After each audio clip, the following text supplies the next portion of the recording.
देवियों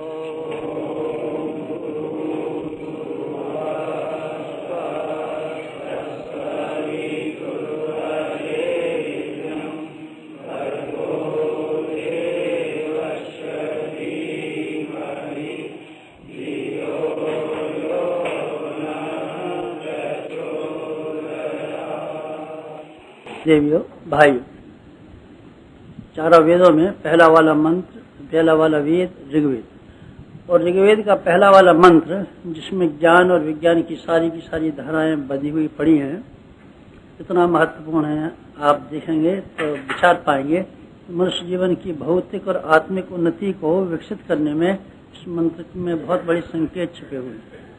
क्या मंत्र है? अग्निम ईले पुरोहितम होतारम रत्न धातमम। अग्निम ईले पुरोहितम यज्ञस्य देव ऋत्वजम होतारम रत्न धातमम। ये पहला वाला मंत्र है। इसमें यज्ञ की प्रशंसा की गई है, की प्रार्थना की गई है और भगवान को यज्ञ रूप बताया गया। भगवान कैसे हैं, भगवान कैसे हो सकते हैं, भगवान दिखाई तो नहीं पड़ते, भगवान को हम कहाँ ढूंढ ले जाएं, भगवान को हम किस तरीके से देख पाएं। देखने की मनुष्य की इच्छा का समाधान ऋग्वेद के इस पहले मंत्र में किया गया है। अगर देखने का हो भगवान को, अगर आंख से आपको देखने का मर्जी है, आंख से देखना चाहते हैं, तो ये भगवान का एक ही रूप है। और वो कौन सा रूप है? अग्नि, अर्थात यज्ञाग्नि। यज्ञाग्नि को क्या कहा गया है, क्या नाम दिया गया है? इसका नाम दिया गया है पुरोहित। पुरोहित किसे कहते हैं? पुरोहित उसे कहते हैं जो मार्ग दिखाता है, रास्ता दिखाता है, उपदेश करता है और हमको गलत रास्ते से घसीट करके सही रास्ते पर ले आता है। ऐसे आदमी, ऐसे मार्गदर्शक का नाम पुरोहित है। अग्नि हमारा पुरोहित। अग्नि हमारा पुरोहित है। कोई शिक्षा ग्रहण करनी हो, ज्ञान ग्रहण करना हो, आपको कोई आदर्श सिद्धांतों की बाबत जानकारी प्राप्त करनी हो, तो मनुष्यों के पास भटकने की जरूरत नहीं है। मनुष्य बड़े बेअकल है और हजार तरह की बात बनाते हैं। एक बात ऐसे कहता है, दूसरा ऐसे कह देता है, तीसरा ऐसे कह देता है, चौथा ऐसे कह देता है। कोई समाधान ही नहीं होता। एक पंडित का दूसरा पंडित विरोधी बैठा हुआ है, एक मजहब का दूसरा मजहब विरोधी बैठा हुआ है, एक देवता को दूसरा देवता काट करने के लिए बैठा हुआ है। देवताओं की लड़ाई आप देखिए, जहाँ देवी पुराण में देवी देवी की महत्ता बताई गई है, ब्रह्मा विष्णु महेश का उनका गुलाम नौकर बताया गया है।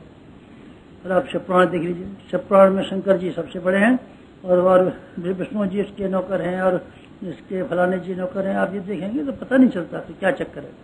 तो आपको किसके पास जाना चाहिए ज्ञान को प्राप्त करने के लिए? पुरोहित के पास कैसे जाना चाहिए? जो भगवान का प्रतिनिधि हो, अथवा भगवान का रूप हो, अथवा भगवान की ओर के भेजे हुए संदेशों को इस तरीके से कहता हो जिसमें हमको शक और शुभा करने की गुंजाइश न रहे। ये कौन सा देवता है? यज्ञो वही विष्णु। विष्णु निश्चय न, वही निश्चय न, निश्चय पूर्वक, विश्वास पूर्वक, पट्टा ठोक करके, छाती ठोक करके हम कह सकते हैं कि ये विष्णु यज्ञ। ये किसने कहा? शतपथ ब्राह्मण ने कार्यकाल वही इसमें लगा हुआ है। वही कहते हैं निश्चय, जरूर, गारंटी से, छाती ठोक कर। विष्णु जो है यही भगवान है, यही भगवान है। कैसे भगवान हो सकता है? जीवन तो भगवान, एक तो भगवान वो है जो सबके भीतर समझाता है, सब जगह समाया हुआ है। लेकिन अगर आपको प्रत्यक्ष देखने का हो, आपको जो सामने खड़ा होकर के आपका मार्गदर्शन कर सके और आपको सुझाव दे सके और आपके लिए लक्ष्य निर्धारित कर सके, उसका नाम यज्ञ। यज्ञ की क्या विशेषता है? अग्नि ईले पुरोहितम। अग्नि जो हमारा पुरोहित है, जो मार्गदर्शक है, हमको क्या सिखाता है?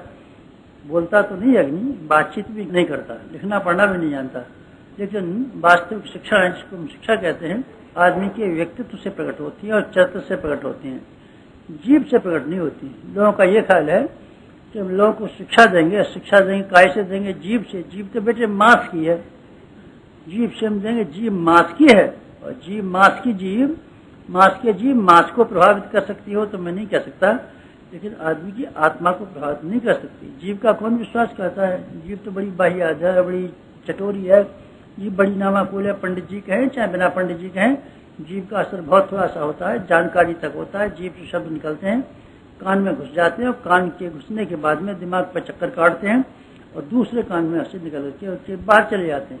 खत्म हो गया। क्या असर होता है शब्दों का? शब्दों का नहीं होता, क्रिया का असर होता है। अगर आपको किसी पर असर डालना हो, अगर आपको कोई छाप डालनी हो, अगर आपको कोई वास्तव में शिक्षण करना हो तो उसका तरीका जवान नहीं है। जवान की लपलप बहुत ज़्यादा कारगर नहीं हो सकती। आपको कथा कहना आता है, पुस्तक पढ़ना आता है, अच्छी बात है, हम आपकी प्रशंसा भी कर सकते हैं, लेकिन हम आपसे ये उम्मीदें नहीं रखेंगे। आपकी जवान का ये असर होगा कि लोग आपको कहना भी मानने लगेंगे और आपके रास्ते बताए हुए रास्ते पर चलने लगेंगे। तो ऐसा रहा होता, कहने से लोगों ने मान लिया होता और पढ़ने से लोगों ने मान लिया होता। तो गीता प्रेस ने, गोरखपुर की गीता प्रेस ने अब तक गीता की जो पुस्तकें छापी हैं उनकी तादाद 1 करोड़ के करीब जा पहुंची। 1 करोड़ के करीब गीता की पुस्तकें छाप करके फेंक दी उन्होंने। सारे के सारे अर्जुन हो गए होते गीता पढ़ने के बाद, पर एक भी अर्जुन नहीं हो सका। क्या हुआ? लिखनी बेकार है? बेकार नहीं है बेटे, जानकारी देने में समर्थ हो सकती है। जीव का भी ये हाल है। कितने सारे पंडित, कितने सारे रामायणी, कितने सारे कथावक्ता, कितने सारे लेक्चर देने वाले, धार्मिक लेक्चरों से लेकर के राजनीतिक लेक्चरों की धूम है। माइकों का बेचारे का देवाला निकला जा रहा है, कचूमर निकला जा रहा है। बोलने वाले कहते हैं कम पड़ते हैं माइक और लाइए।